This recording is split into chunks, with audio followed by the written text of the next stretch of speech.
Greetings, everyone. This is Rock and Roll Spot Connection with the Weekly Comic Roundup. We got something of a big week again. Well, let's get started, shall we? First book of the week is Children of the Atom, number 6. Where we left off, Carmen, aka Gimmick,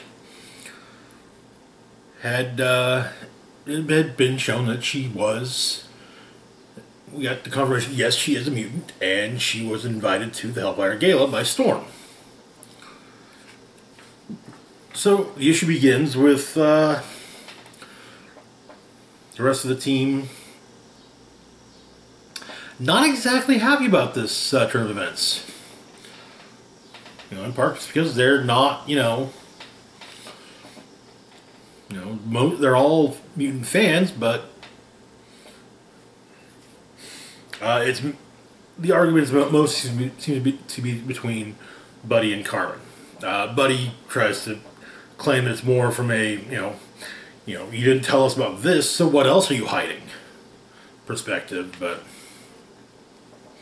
Carmen figures it's more from jealousy than anything else.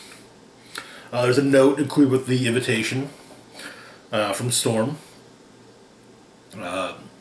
Carmen is to be her guest. But so at the gala, she makes her own dress for the gala and then goes through. And as she's a shapeshifter, and well, Mystique overhears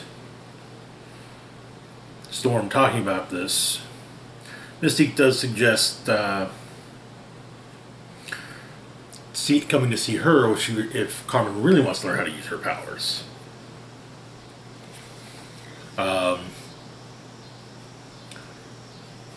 She runs afoul of they were called the Bombshell, basically the group of mostly depowered mutants that were dealt with in that the team fought in the first issue, but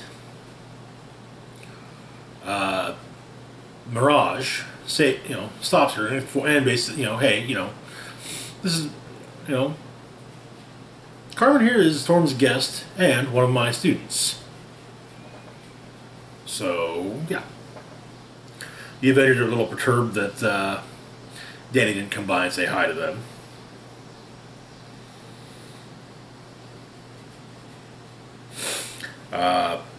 But Moonstar promptly kind of palms Carmen off onto, some of the younger mutants, leading to her meeting Eye-Boy and being shown around, who does actually show her around and introduce her to people. She gets an autograph from Dazzler. She has a sushi eating contest with Magic. Apparently the record is 76, so the first 77 wins. She also meets Jumbo, who is impressed with her dress. And she tries to think what she's going to do. Is she going to move to Krakoa full time? Is she, is she going to say, well, it's nice I've got a place, but I've kind of got my own life, I want to live that for a while first, But back home, for breakfast, she tries to tell her parents. However, her parents assume that she's coming out, which, well, she hadn't come out to them, but she ends. While she is appreciative of the fact that her parents are totally fine with the fact that she is gay. She doesn't like the fact that, basically they tend to always cut her off when she tries to tell her something and assume what's going on. And so, Carmen tells her. And we have a little flashback of her stepdad watching a news appearance by from Xavier. And the way he talks about it does come off a bit, anti-mutant, but she tells them that she's a mutant, and then her stepfather does clarify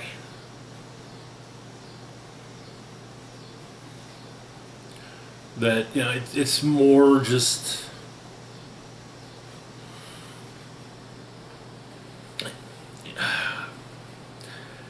kind of it's the kind of thing where it's like basically he could have said his piece a little in a better way, but doesn't matter that that Carmen's mutant.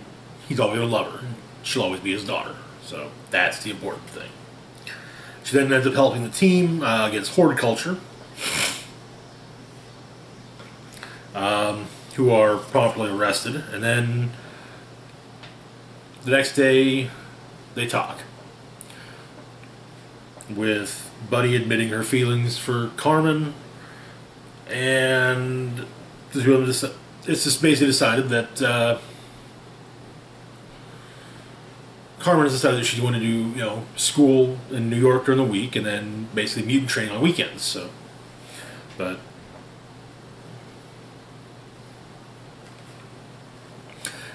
and so. While Buddy and Carmen both admit having feelings for one another, decide they're going to figure their feelings for each other out together.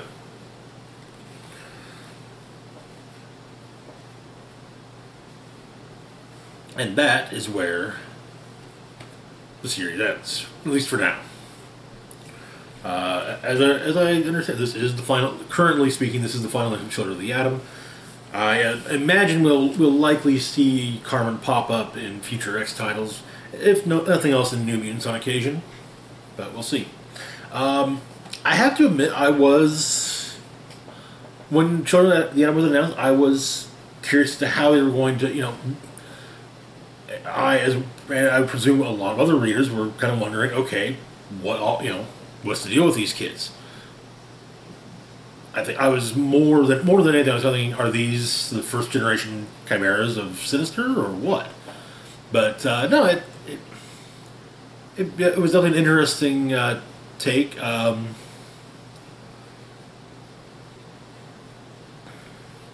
And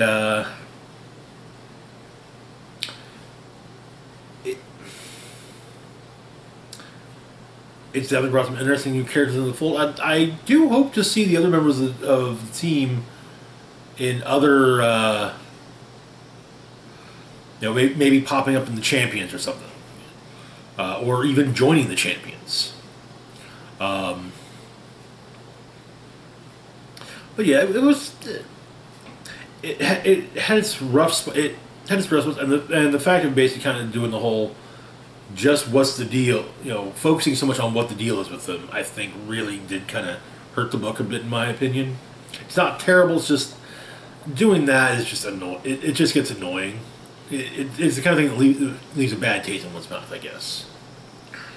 Anyway, moving on to our next book, we've got X-Force number 22. Where we left off, X-Force was investigating a series of assassinations that appeared to be utilizing telephloronics. So the issue begins a month previously in a cemetery in Mobile. A Dr. Bloodroot plants some seeds at the grave of his wife. And the man with the peacock tattoo comes to speak to him. Turns out his wife overdosed on after having begun to use take the mutant medicines for treatment reasons, she overdosed on the pollen, which she was getting high off of. And so, the man with the peacock tattoo recruits Dr. Bloodroot. But we get basically the killings that X-Force is looking into are backtracked.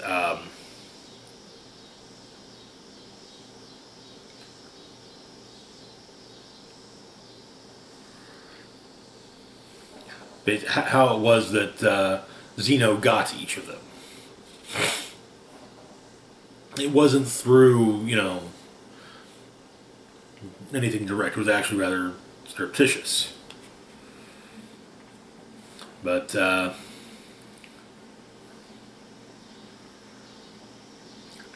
Beast tested the hypothesis with manslaughter.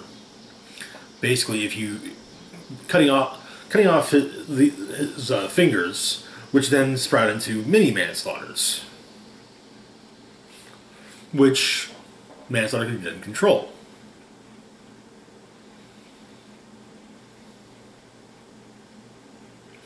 But so basically, they need to figure out where it is that who. They need to centralize, find out where the source for all this is. So, in New Orleans, Dr. Bloodroot shows up at the gate there, where members of the Cult of X, or the Order of X, are waiting in the hopes that maybe a mutant might walk to the gate.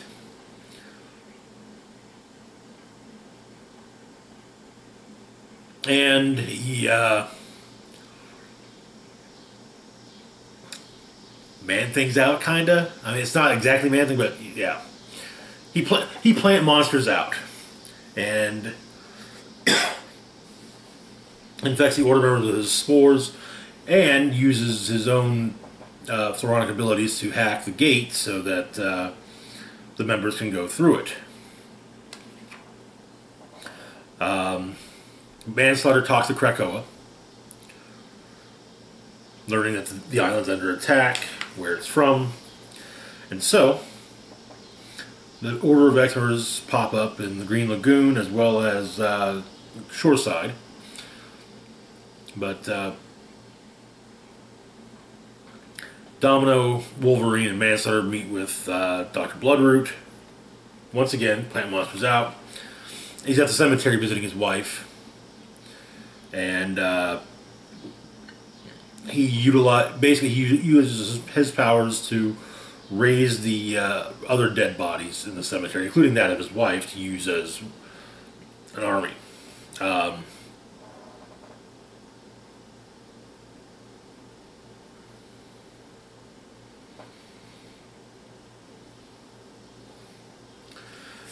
And then Bloodsport, Manslaughter informs Bloodroot of just who it is that was dealing pollen to his wife, the man with the peacock tattoo. Of course, Bloodroot doesn't believe him, and yeah, but Manslaughter kills him. Wolverine and Manslaughter go through a gate on the Olympic Peninsula. Wolverine imparting some advice that he's been off the grid. He's gone off the grid himself. Running away from his past or what others want him to do. And he explains there's a way back, and a plant taught him that actually. And Manslaughter says that he's glad Wolverine is at home in Krakoa. And as he walks in the forest, he says, I know where to find you, you know where to find me. And that is where the issue ends. Okay, alright. Neat little story. I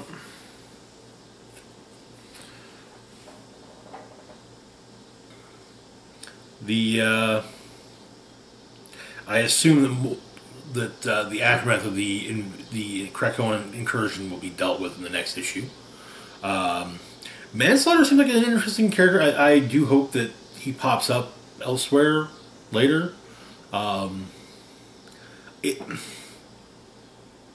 probably tend to have with supporting characters get introduced for like a story, but are interesting and then there's a tendency to never see them again. So hopefully that ends up not being the case, at least with Manslaughter. Anyway, moving on to our next book, we've got XMen Legends number 6. Where we left off, back in the glory days of X-Factor as a government mutant team, the team was trying to liberate the Latvian embassy from a group of Latvian mutants who had captured Wolfsbane, who was doing reconnaissance. So the issue begins with one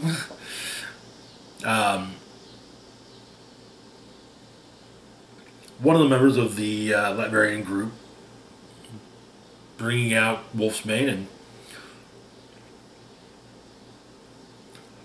reverted to her human form and basically tying her to a cross, a wooden cross with rope. And of course, the framing device of the whole issue is once again X Factor testifying about their actions. Apparently, Havoc destroyed a police car during everything. While talking with one of them, he promised they'd be safe. And she said, well, what happens if I, let the force field down and the police try to shoot me? And Havoc was just going to take my word for it. And that's exactly what happens. So, yeah, Havoc destroyed the vehicle. But because of that, they realized, the mutants realized, oh, Havoc's not, okay. The cops aren't on Havoc's side. Havoc is not necessarily on the cops' side. And if they do further, go again, basically undermine him, there will be further consequences. But he talks to them. We find out that they were experimented upon by, well, first off, they're the same gypsy tribe as Victor Von Doom, and Doom experimented upon them.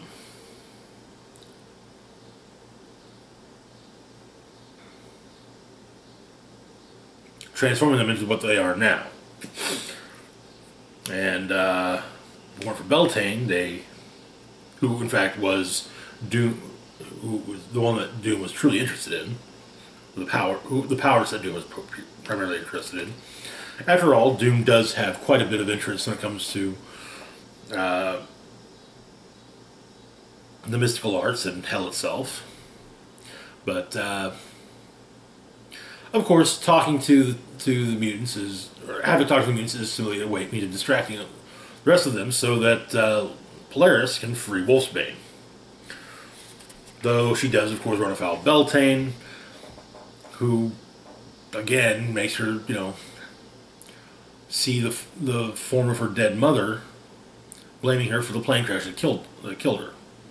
But Wolfsbane gets free, attacks Beltane, but Polaris does that, and Polaris even pulls her off.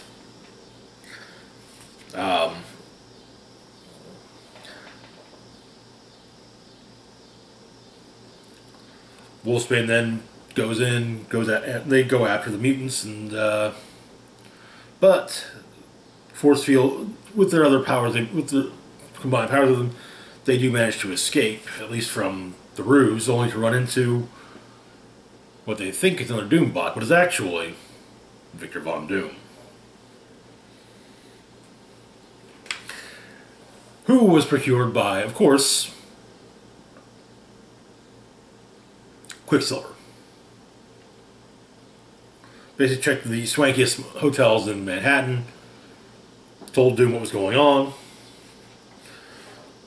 ran Doom to Washington, and, well, yeah. Apparently Doom needed a minute after being run instantaneously from Manhattan to Washington.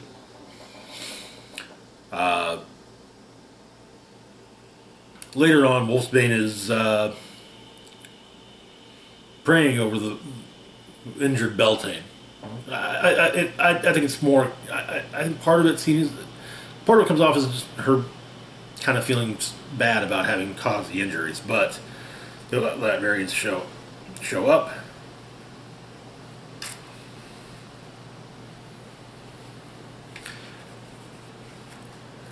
Turns out, though, it was a ruse to lead Doom to them.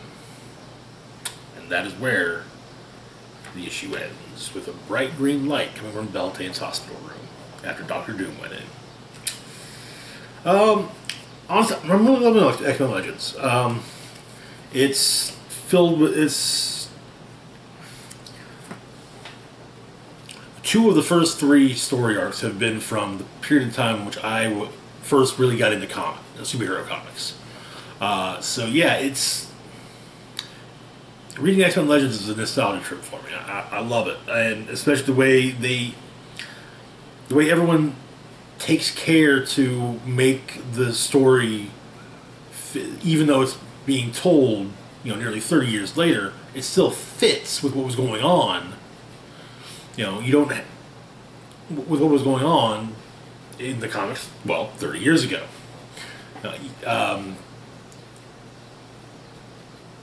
I don't. In fact, I'm fairly certain I didn't see a single person using a smartphone in this recent story. Next story also is going to focus on Wolverine and Jubilee, which written by Larry Hama, no less. So that should be a load of fun. Hama wrote some of the finest Wolverine stories there were back in the day. So anyway, moving on to our next book, we've got Star Wars Bounty Hunters number 15. Where we left off.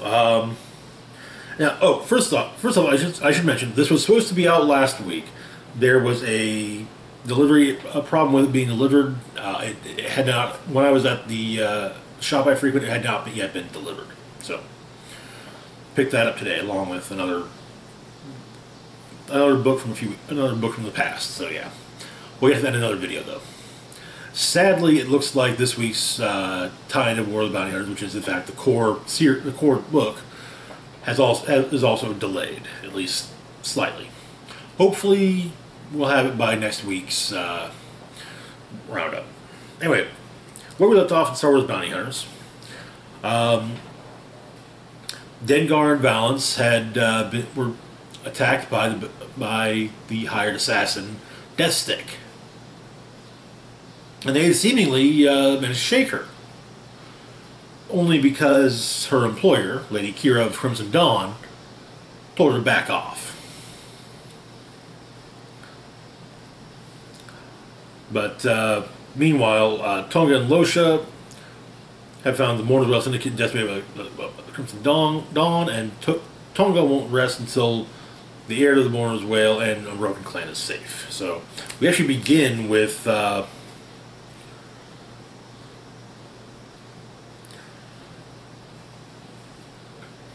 the Unbroken clan in Corellia. Now,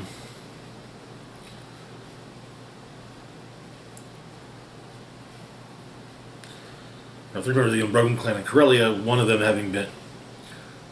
is killed by Deathstick, while another is killed by the potential leader, and Deathstick delivers an invitation to the Crimson Dawn shindig.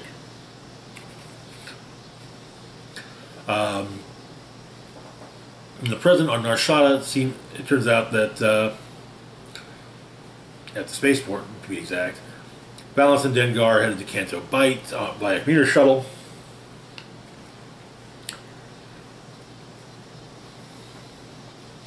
Meanwhile, Tonga and Losha are on Narkanji and recruit someone for a gang.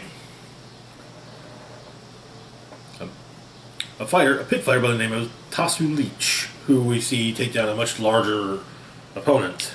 That was swiftly, no less.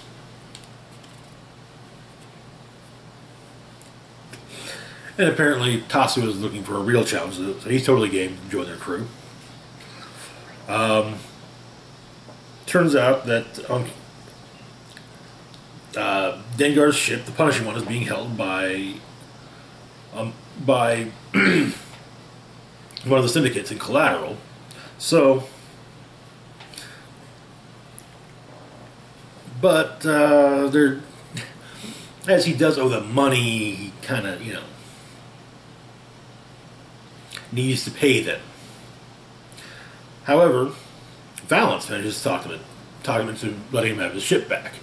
Basically, and, hey, if we go to Crimson Dawn to take care of, if we manage to, take the bounty on Boba Fett and bring him in, it's a big bounty. He can pay you off. If we fail, we die. Either way, you win.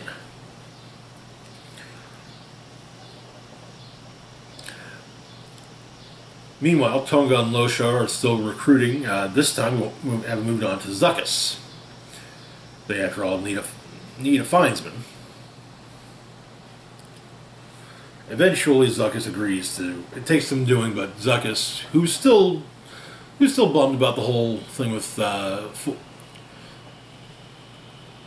Forlom returning only to not recognize him, eventually agrees to join them. At Dengar's ship, Destic shows up and tries to stop Valance and Dengar.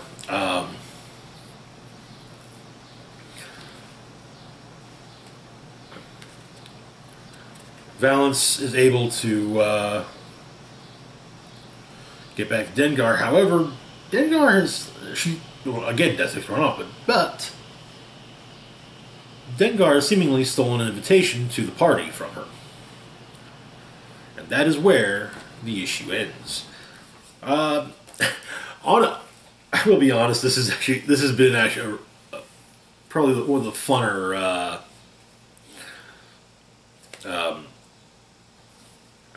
of the tie-ins to War of the Bounty Hunters. So yeah, I've been enjoying it, and it's funny because I remember reading the old Marvel Star Wars comics when I was a kid. I'm sure I probably read issues that featured Valance, but I don't remember any of them.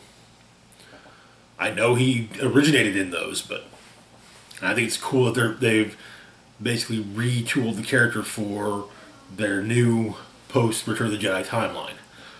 Well, hell, for their new, not so much post, but the new Star Wars timeline. So, anyway, that's going to be it for now. As always, feel free to like, share, and subscribe. Links to my Facebook, Twitter, Patreon, and PayPal can be found in the description box down below. This is Rock and Roll Spock signing off, saying, live long and rock hard.